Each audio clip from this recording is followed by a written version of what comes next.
Hi everyone, welcome back to my channel Explore with Aditi Vyas. In today's video, we are going to discuss about prokaryotic cells and eukaryotic cell. Okay, which is an important topic of your 9th class as well as your plus 1 class and BSc. So let's start the video without wasting our time. Prokaryotic simply you can understand from this word that is prokaryotic. Alright. Pro means primitive. Primitive मतलब पुराने, ठीक है, कि पहले से ही जो present है हमारे पास प्रिमिटिव है, वेल डिफाइंड नहीं बोल सकते इनको हम. And कैरियोट means nucleus. तो इतना सा पता चल गया कि प्रो कैरियोटिक सेल्स में हमारे पास प्रिमिटिव न्यूक्लियस होगा, यानी कि न्यूक्लियस बहुत अच्छे से डिफाइन नहीं होगा, ठीक है. And you means true and कैरियोट means nucleus, यानी कि ट्रू न्यूक्लियस यहाँ पे प्रेजेंट होगा, बहुत अच्छे से वो डिफाइंड होगा, प्रॉपर उसमें मेम्ब्रेन्स हमें बताएंगी कहाँ पे न्यूक्लियस प्रेजेंट हो रहा है और कहाँ नहीं, ठीक है.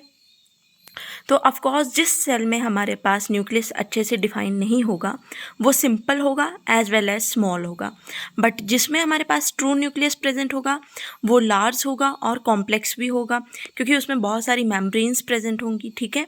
तो प्रोकैरियोटिक का एक सबसे पहले बेसिक से डिफरेंस में आप इसकी वर्ड को एक्सप्लेन कर सकते हैं. आफ्टर दैट ये सिंपल और स्मॉल है और लार्ज एंड कॉम्प्लेक्स है, ये बता सकते हैं, ठीक है. प्रोकैरियोटिक हमारे पास यूनिसेलुलर भी होते हैं and in case of eukaryote वो यूनिसेलुलर या मल्टीसेलुलर दोनों हो सकते हैं, ठीक है. अब हमने प्रोकैरियोट वर्ड से ही बोला कि न्यूक्लियस वेल डिफाइंड नहीं है, ठीक है, तो इसका मतलब न्यूक्लियस एब्सेंट है. और दूसरी साइड हमारे पास क्या है, ट्रू न्यूक्लियस है, तो न्यूक्लियस प्रेजेंट है, ठीक है. और वो रिप्रोड्यूस करता है प्रोकैरियोट सेल सेक्सुअली भी एज वेल एज एसेक्सुअली भी. बट यूकैरियोट जिसमें कि ट्रू न्यूक्लियस प्रेजेंट होगा वो मोस्टली रिप्रोड्यूस करेगा सेक्सुअली, ठीक है. सेल डिवीज़न जो है प्रोकैरियोट में सिर्फ बाइनरी फिजन के थ्रू होगी and in case of eukaryote cell division mitosis के थ्रू होगी, ठीक है. अब जब हम आगे इसका स्ट्रक्चर पढ़ेंगे तो आपको ये चीज़ क्लियर हो जाएगी कि इसमें सर्कुलर डीएनए होता है जो हमारे पास यूकैरियोट रहते हैं, और जो प्रोकैरियोट रहते हैं उसमें हमारे पास लीनियर डीएनए होता है, ठीक है. ये थोड़ा ऑपोजिट हो गया, ये साइड आना था.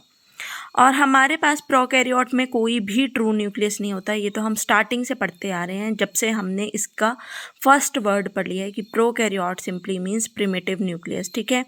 और ना ही कोई ऑर्गेनेलीज प्रेजेंट होती हैं, और अगर इसमें नहीं होंगी, हम डिफरेंस पढ़ रहे हैं तो यूकैरियोट में होंगी.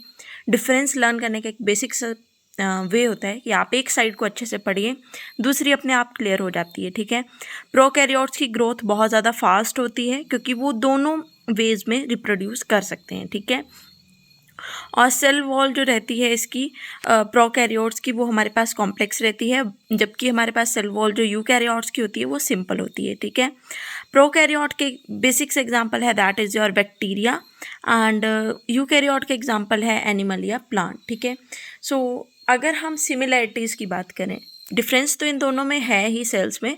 सिमिलैरिटीज़ की बात करें तो दोनों के पास सेल मेम्ब्रेन भी है, साइटोप्लाज्म भी है एंड राइबोसोम्स भी है.